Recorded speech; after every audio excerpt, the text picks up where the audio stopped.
Hi, and welcome back to Breaking Through with Lisa Nichols.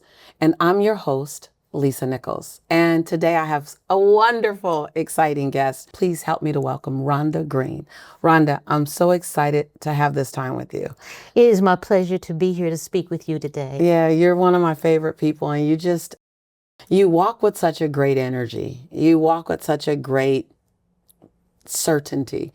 I'm excited to dive into how we got there. Okay. So tell me about your background and what led you to starting your company. I am the third and the youngest daughter of three daughters. I graduated high school when I was 16. My aunt taught at Prairie View A&M University, and they had an 11-week program for high school graduates interested in engineering. And after 2 weeks, they gave me a 4-year scholarship. Wow. It wasn't my intent to be an engineer. It's just that my parents were paying for my oldest sister's tuition and my middle sister's tuition. Right. So that took the financial pressure off of them. Right. So being an engineer is not what I wanted to do, but I've done it for 45 years now. And I'm kind of good at it now. I'm very good at it. I love it. I love it. So let's talk a little bit about your mission and how you're serving your customers, your clients, how you serve people. Let's talk about your mission and your why you do that. My mission is to get as much knowledge about depression and suicidal depression out to people. Because one day you may know a person and the next day they'll be gone. Right. So you need to have that knowledge. You need to know what those signs are. Right. So if you see it, at least you can approach them. You can talk to them. You can try to get them to get help. Don't try to be a doctor. Right. Don't try to be their Right. therapist. Stay in your and lane. don't be their preacher. Let them know that there's help that they can get somewhere else. Right. So that we can save lives. Right. Are you drawn to this service?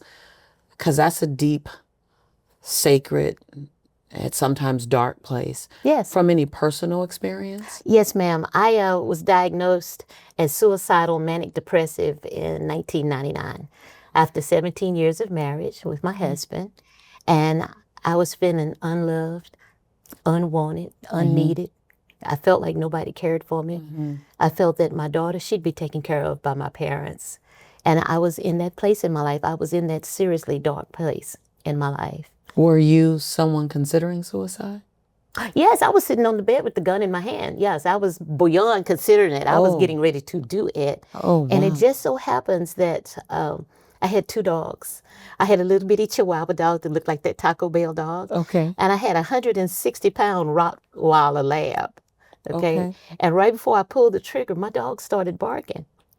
And it occurred to me that if I took my life, my dogs would starve to death. Okay. And since they were mine, I was responsible for them. I couldn't do that. Wow. So I let them in the house. They cuddled up with me for 3 days until I could get the guts together and get the nerves together to know I needed professional help. So this mission is personal.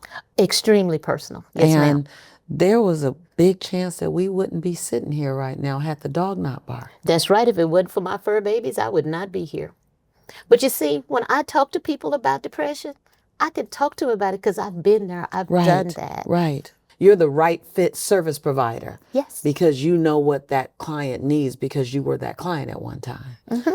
So when you decided to start this business, and I commend you so much. I'm so glad you're still here. I'm so glad the dogs barked. I'm so glad that the furry babies cuddled up with you for 3 days. I'm so glad that you went and got professional help. And I'm so glad that now you are the advocate. Yes. I always say we are the wounded healers. I'm definitely a wounded healer. I heal others and help others to heal. I don't heal them. I help them to choose healing through the pain that I went through, and I don't want to see someone else go through it. It sounds like you're doing the same thing. When you first got started, what was some of the challenges of starting the business? The biggest challenge was being willing to share my story with other people, because it is so truly personal. And when I first started speaking, I would be trying to say, and I'd sit up there and I would just bust out crying, and everybody would go, oh. And they said, come on, you can do it. You know, I had that encouragement because they knew that I was telling something that was deeply personal. And by telling that deeply personal story, they were like, "Oh, right, okay, you're telling us the truth. You've been there. You know that." Yes. And hopefully it has already started helping to save people's lives.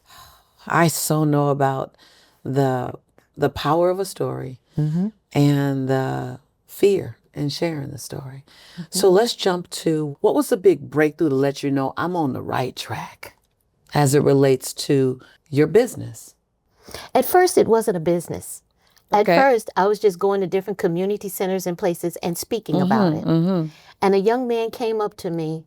He was about 27 years old. And he said, "You know my story." I said, "No." He said, "Yes." He said, and I could feel the pain. He says, "Because I'm there right now." And I said, "Baby, it's okay. It's okay. You're here for a reason. God brought you here to hear what I have to say. Because through my journey, you can get your journey to where you can survive." And that told me that this is something that I did not need to do part-time. This is something that I needed to do, that I needed to share this knowledge to help even more people. So that young man, that 27-year-old man at that community center, that was a big breakthrough for you to realize that this isn't a hobby. That's right. This isn't a sidekick. This is a full-on business, however you choose to shape the business, and it needs to be done. Congratulations. Tell me, what sets you apart within the industry? When I first went to get treatment, I'd always go see the psychologist first, and then I see the therapist. And the psychologist would always say, "Have you thought about committing suicide?" And I would lie to him, and I would say no. Because if you say yes, they put you on the 6th floor in the hospital and nobody knows that you're there Okay. for a suicide review to make sure that you don't commit suicide. So I already knew to lie and tell him no. But he kept on, and he was the type of man that talked at you and not to you. But when I spoke to my therapist listened to me. They talked to me, told me it's not all about you. You need to start thinking about the fact that it's more than just what you're going through, and everything is not your fault. It takes more than one factor in your life to get you to that dark point. And I'm here to listen to you. I'm here to talk to you. And because he reached out to me, he even offered to pay for my divorce. Okay. God, that's a therapist. And I was like, wow. It was just a moment to where someone else cared about me more than I cared about myself. The advocacy was strong. Yes, yes. And my doctor sent me over there. His nurse took me over there and brought me back. Come on, they were fighting for your life. They were fighting for me. And if they're fighting for me, then I could fight for myself. And then through my fight, over the years, I wrote 3 books, Surviving the Sunrises and Sunsets. And I've got stories of my life with a lesson learned about those books. And my stories of the depression are in there. I got a lot of happy stories around it too, but they're in there. That was my first step to start telling my story out publicly to people, internationally to people. And so then I said, okay, so that's not enough. I need to tell more. I need to share more knowledge. So then I decided to work on another book that I'm currently working on. It's called Behind the Smile, Depression is Real. Behind the Smile. Yeah, because people smile at you every day. And you were doing that? Always. Always. Nobody in my family ever knew that I suffered from major depression disorder, manic depressive. Nobody knew. Because your smile was solid. It was on tight. I waited until my parents passed before I published the books. Okay. Do whatever you need to do and whatever timing you need to do it in. You know, because when you're in that spot, you're feeling weak and you're not feeling as strong as you should. And there are people in your life that you don't want to know that, because when some people find that you're weak, they'll pounce on it and it will not help. So tell me, what's some of your best advice to help people to have a breakthrough when it comes to thriving in today's business world, thriving in today's social world, thriving in today's just climate and the way the climate is? What's some of your best advice to help people have a breakthrough?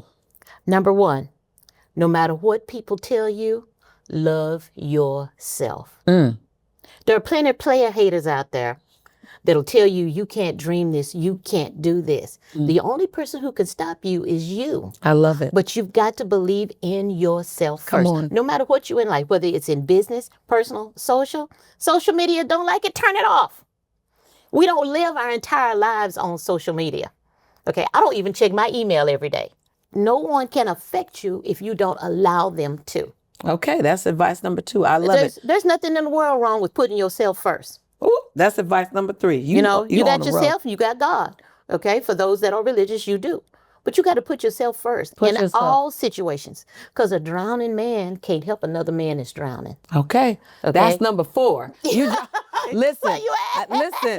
I said drop a best piece of advice, and she said, "Let me give you 1, 2, 3, and 4." I love it. So now the only question to ask is for everyone who says, "I am loving what Rhonda has to offer. I'm loving the insight. I'm loving the advice. I'm loving the coaching." How do they find you? Where's the best place that they can learn more about working with you? It is really easy. It's the https://RhondaGreenSpeaks.com. So RhondaGreenSpeaks.com. Yes, ma'am. And Rhonda Green speaks. Yes, ma'am, I speak. She does. And I'm so excited that you are here on the planet at the same time as me. I'm excited that you're up to what you're up to and that you are helping wonderful people restore their faith in themselves and to find their voice in a time where the voice might feel like it's silenced. I'm grateful for everything that you do. I'm grateful for everything that you are about to do. I'm Lisa Nichols, and this is Breaking Through with Lisa Nichols. Here's another great session. Thank you for joining us.